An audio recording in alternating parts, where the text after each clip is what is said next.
Hello সবাইকে, তোমরা কেমন আছো? আশা করি খুব ভালো আছো আর আমিও ভালো আছি। তো আজ হঠাৎ করে প্ল্যান করে বুনু, আমি আর আমার একটা পাশের বাড়ির ভাই ঘুরতে যাচ্ছি। হঠাৎ করে বলতে আমাদের একদিন ঘোরার প্ল্যান ছিল। তো ভাইটা বলছিল যে আমার বোন আসুক তারপর যাই। তো আজ ফ্রি ছিলাম, তো তাই ভাবলাম যাই ঘুরতে। তো আমরা এখন যাচ্ছি মিনি অ্যামাজন দেখতে। মিনি অ্যামাজন কেন বললাম তোমরা বুঝতে পারবে আমি গেলেই। তো আমি এখনই বলছি না যে আমরা কোথায় যাচ্ছি, শুধু বললাম মিনি অ্যামাজন। তো তোমরা ভ্লগটা কন্টিনিউ দেখতে থাকো।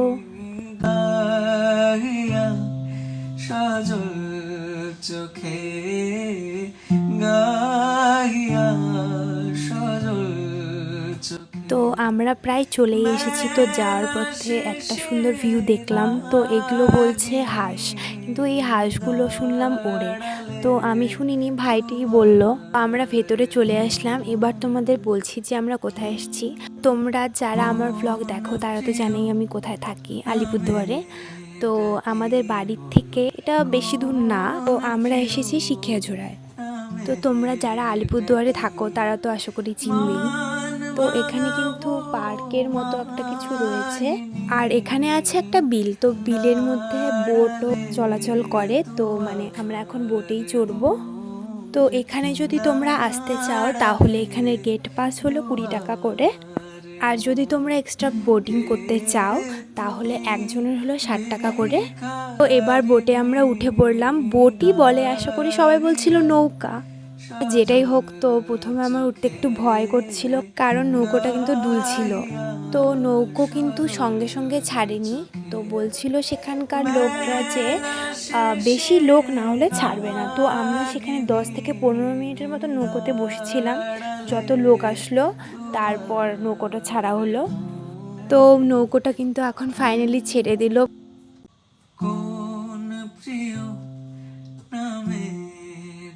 প্রথমে কিন্তু আমার খুব ভয় লাগছিল, কারণ নৌকোটা কিন্তু ভালোই দুলছিল, কারণ অনেক লোক ছিল। মান ভাঙাবো মানিনি দাঁড়ালে তো এবার কিন্তু আমরা ধীরে ধীরে জঙ্গলের ভেতরে ঢুকছি। বুনো কিন্তু নৌকোতে চড়ে খুব ভয় পাচ্ছিল, আমাকে কিভাবে যে ধরেছিল।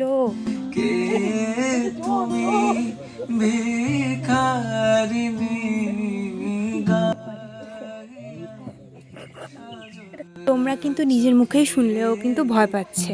ভয় পাবার একদিকে কারণ আছে, কারণ এখানে হাতি আছে, এখানে বেরও হয়। যিনি নৌকো চালাচ্ছিল তিনি বললেন যে আমাদের যদি ভাগ্য ভালো থাকে তাহলে কিন্তু আমরা দেখে নিতে পারি হাতি। আর আমরা কিন্তু অনেক জায়গায় হাতির পায়ের ছাপও দেখেছি। আশা করি এতক্ষণ তোমরা বুঝেই গেছো কেন আমি এটাকে মিনি অ্যামাজন বলেছি।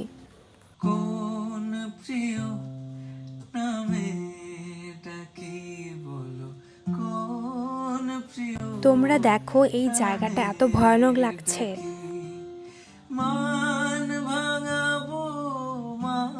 তো তোমাদের তো বলেছিলাম যে এখানে হাতি আছে, তো তাই এখানে পোস্টারও লাগানো ছিল। তো আমরা কিন্তু বোটে উঠেছিলাম সে 15 থেকে 20 মিনিট হবে। তো আমাদের ততক্ষণই ঘুরিয়েছিল। তো এর থেকে যদি আমরা বেশি যাই তাহলে আমাদের কাছে এক্সট্রা 20 টাকা করে নিত। তো তখন আমরা যাইনি, কারণ সন্ধ্যাও লেগে গেছিলো, আমার বাড়িও যেতে হবে, তাই আর যাইনি। কেমন লাগলো? খুব ভয়ঙ্কর, সত্যি একটু ভয়ঙ্কর লেগেছে আর একটু মজা লেগেছে আমাদের। তো তোমরা তো শুনে নিলে আমাদের রিভিউ। তো এবার তোমাদের দেখাবো এখানে চারপাশে আর কি রয়েছে।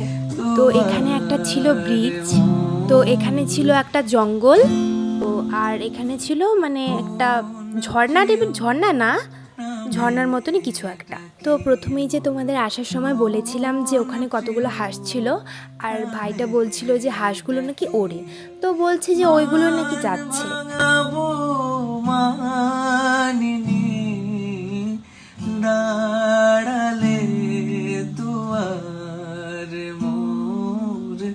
তো সেখানে কিছু ফটো ভিডিও করে তারপর চলে গেলাম আমরা ভেতরে।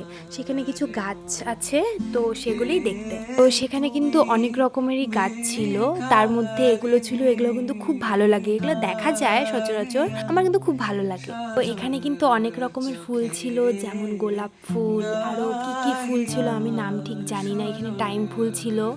তো অনেক সুন্দর সুন্দর গাছ ছিল, আমার খুব ভালো লেগেছে। আমার, তোমরা তো জানোই আশা করি যারা আমার ব্লগ দেখো, আমি কিন্তু ফুল খুব ভালোবাসি।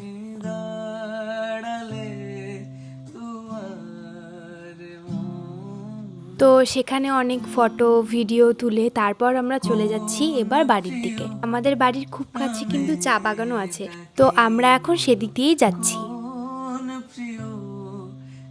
তো তারপর সেখান থেকে এসে আমরা রাস্তায় দাঁড়িয়ে পড়লাম, কারণ আমরা এখন কিছু খাবো। তো আমরা চাউমিন নিয়েছিলাম 3 জনে। তো আজকের ব্লগটা এতটুকুই, তোমাদের কেমন লাগলো অবশ্যই জানিও। তো like, comment, share and subscribe করতে ভুলো না। তো আজকের জন্য টাটা।